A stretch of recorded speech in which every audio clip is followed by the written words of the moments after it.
Welcome to your channel Preparation for All #64. Dear learners, it is your channel.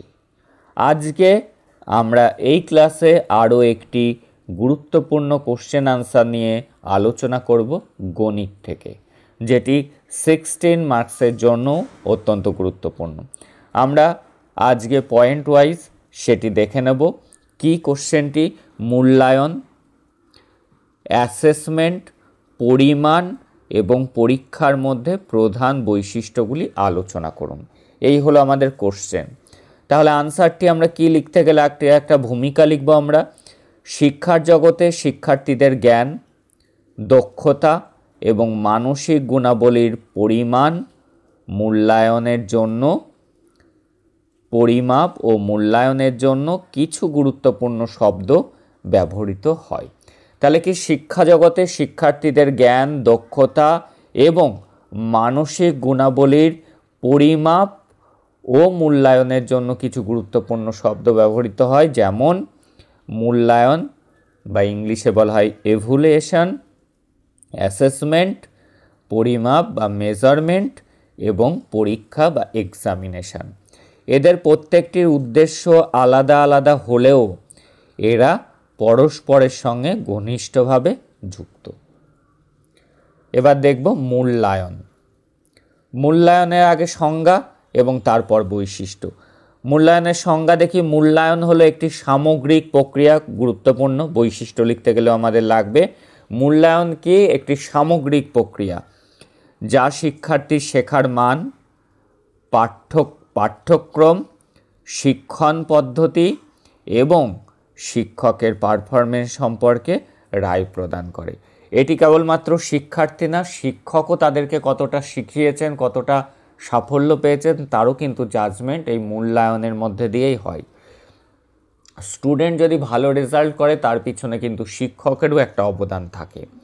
একটি গুণগত, এটি গুণগত, অর্থাৎ যার মধ্যে কোয়ালিটি রয়েছে, কোয়ালিটেটিভ, এবং পরিমাণগত অর্থাৎ কোয়ান্টিটেটিভ, উভয়ই হতে পারে। তাহলে এটি কেমন হতে পারে? গুণগত এবং পরিমাণগত উভয়ই হতে পারে।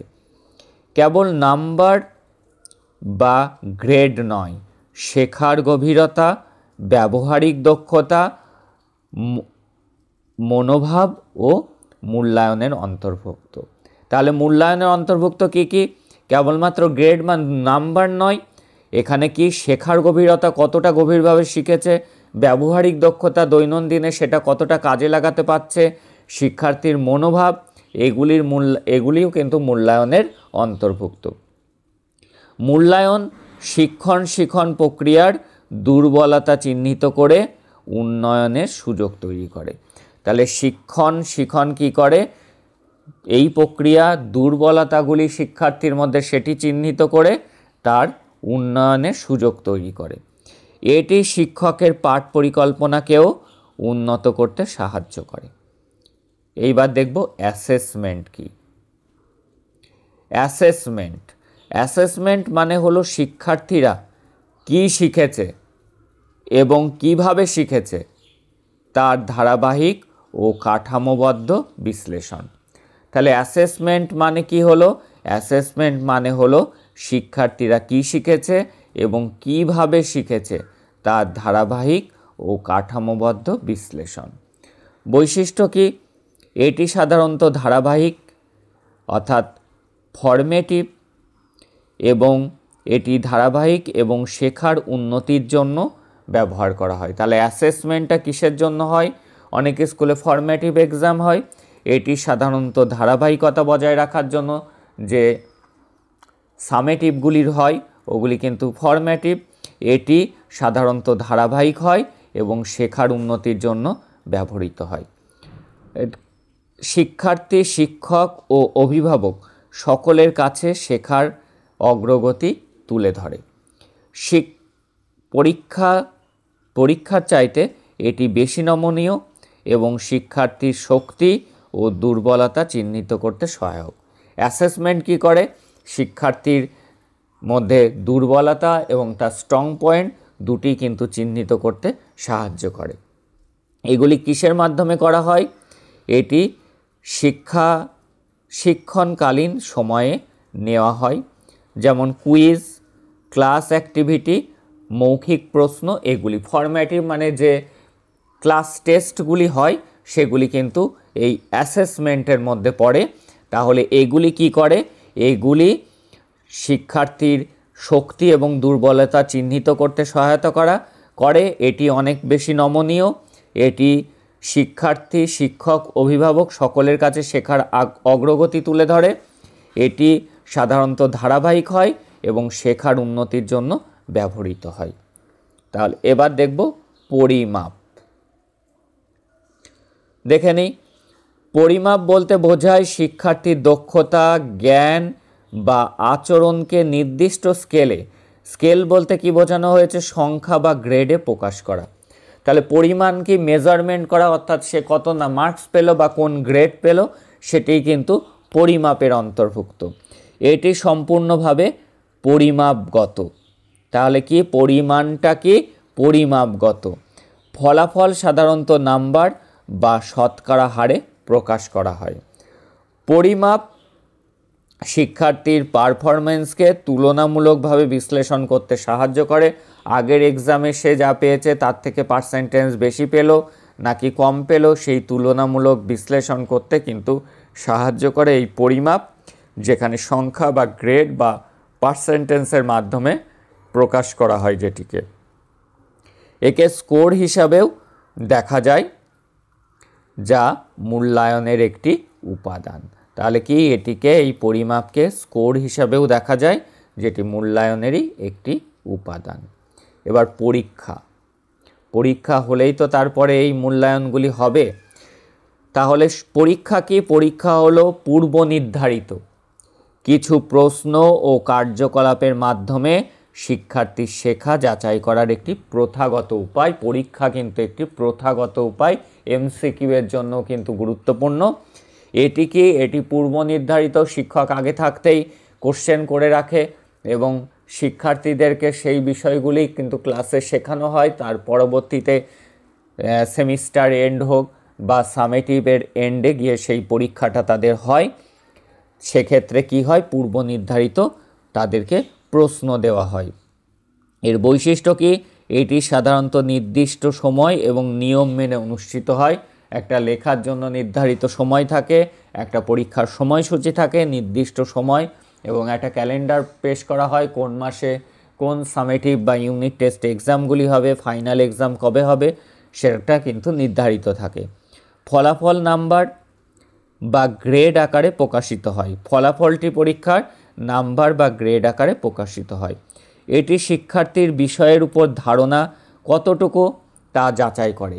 এই পরীক্ষা কি করে? যে কোনো বিষয় যেটি তারা পড়লো সেই বিষয়ের প্রতি তারা কতটুকু বছরের শেষে ধারণা অর্জন করেছে সেটি যাচাই হয়। স্কুল বা বোর্ড দ্বারা পরিচালিত হয় এই পরীক্ষা, যেমন ইউনিট টেস্ট পরীক্ষা, বাৎসরিক অর্থাৎ অ্যানুয়াল পরীক্ষা, বোর্ড পরীক্ষা ইত্যাদি। আর উপসংহারে আমরা কি বলতে পারি? দেখো, মূল্যায়ন, অ্যাসেসমেন্ট, পরিমাপ এবং পরীক্ষা। তাহলে কি মূল্যায়ন, অ্যাসেসমেন্ট, পরিমাপ এবং পরীক্ষা, এই চারটির ধারণা একে অপরের সঙ্গে সম্পর্কযুক্ত হলেও তাদের কাজের ক্ষেত্র ও উদ্দেশ্যের ভিন্নতা রয়েছে। এবার এক নজরে তুমি একটা টেবিলের মাধ্যমে কিন্তু আমার স্কেল দিয়ে কিন্তু সেটি তুমি দেখাতে পারো, একটা ছকের মাধ্যমে, একটা ছক করে নিয়ে। দেখো, মূল্যায়ন আগে লিখবে শব্দ, প্রকৃতি, উদ্দেশ্য, ফলাফল। এবার প্রথমে মূল্যায়নের প্রকৃতি কি? এটি গুণগত এবং পরিমাণগত বৈশিষ্ট্যের মধ্যে পড়েছি। এর উদ্দেশ্য কি? শেখার মান নির্ধারণ করা। আর ফলাফলটি কি? মূল্যায়ন কিন্তু সামগ্রিক একটা প্রক্রিয়া। ইউনিট শেষে তার কতটা জ্ঞান হলো সেটা কিন্তু মূল্যায়ন। সেই মূল্যায়নটা বাৎসরিক মূল্যায়ন হতে পারে, সেটা 6 মাস অন্তর মূল্যায়ন হতে পারে। সেটি হলো মূল্যায়ন প্রক্রিয়া, সেটি কিন্তু সামগ্রিক মূল্যায়নটা সামগ্রিক এবং এর প্রকৃতি হলো গুণগত, পরিমাণগত এবং শেখার মান এটি নির্ধারণ করে। আর অ্যাসেসমেন্টের কাজ কি? অ্যাসেসমেন্ট হলো গুণগত এবং ধারাবাহিক অ্যাসেসমেন্ট। শেখার অগ্রগতি বোঝা, শেখার অগ্রগতি কতটা হচ্ছে সেটি বোঝার জন্য কিন্তু অ্যাসেসমেন্ট হয়। এটি কি? উন্নয়নের দিক নির্দেশনা দেয়। এবার পরিমাপ। পরিমাপ কি করে? পরিমাপ হলো প্রকৃতি হলো পরিমাণগত, পরিমাপের হলো পরিমাণ আছে, পরিমাণগত যেখানে স্কোর দেওয়া হয়। উদ্দেশ্য কি? স্কোর নির্ধারণ করা। ফলাফল কি? সংখ্যা বা গ্রেড, গ্রেড আকারে রেজাল্টটা বেরোচ্ছে। এবার পরীক্ষা কি? পরীক্ষা কিন্তু একটি প্রথাগত পদ্ধতি, জ্ঞান যাচাই করা এর উদ্দেশ্য এবং এর ফলাফলও কিন্তু নাম্বার বা গ্রেড। এই চারটি প্রক্রিয়া মিলে শিক্ষাকে আরও কার্যকর ও অর্থবহ করে তোলে। শিক্ষার্থীর উন্নয়ন, শিক্ষকতার গুণাগুণ, গুণগত মান এবং পাঠ্যক্রম উন্নয়নের এগুলোর গুরুত্বপূর্ণ অপরিসীম গুরুত্ব রয়েছে এই চারটি বিষয়ের। কি কি? মূল্যায়ন, অ্যাসেসমেন্ট, পরিমাণ এবং পরীক্ষা। এটি কি? এটি এই প্রক্রিয়া মিলে শিক্ষাকে আরও কার্যকর এবং অর্থবহ করে তোলে এবং এটি শিক্ষার্থীর উন্নয়ন, শিক্ষকতার গুণগত মান এবং পাঠ্যক্রম উন্নয়নের এগুলোর গুরুত্ব কিন্তু অপরিসীম। এগুলো না হলে কিন্তু এই বিষয়গুলি যাচাই করা যাবে না। সেই জন্য একজন শিক্ষার্থীর অগ্রগতি কতটা হচ্ছে, সে কতটা শিখতে পারছে, সেগুলি পুরো বিষয়টি এবং তুলনামূলক আলোচনা, আগের পরীক্ষার থেকে এই পরীক্ষায় উন্নতি করতে পারলো কিনা, এই পুরো প্রসেসটার জন্যই কিন্তু মূল্যায়ন, অ্যাসেসমেন্ট, পরিমাণ এবং পরীক্ষা, এই চারটি ধাপের মধ্যে দিয়েই কিন্তু এই ব্যবস্থাটি করা হয়ে থাকে। এই ছিল আজকের গুরুত্বপূর্ণ আলোচনা। এটি 7 এবং 16 দুটো ক্ষেত্রেই কিন্তু গুরুত্বপূর্ণ। এইভাবে তোমরা পয়েন্ট ওয়াইজ যদি লেখো, এই অল্প লিখেও কিন্তু ফুল স্কোর করা সম্ভব। That's all today. দেখা হচ্ছে পরের ক্লাস।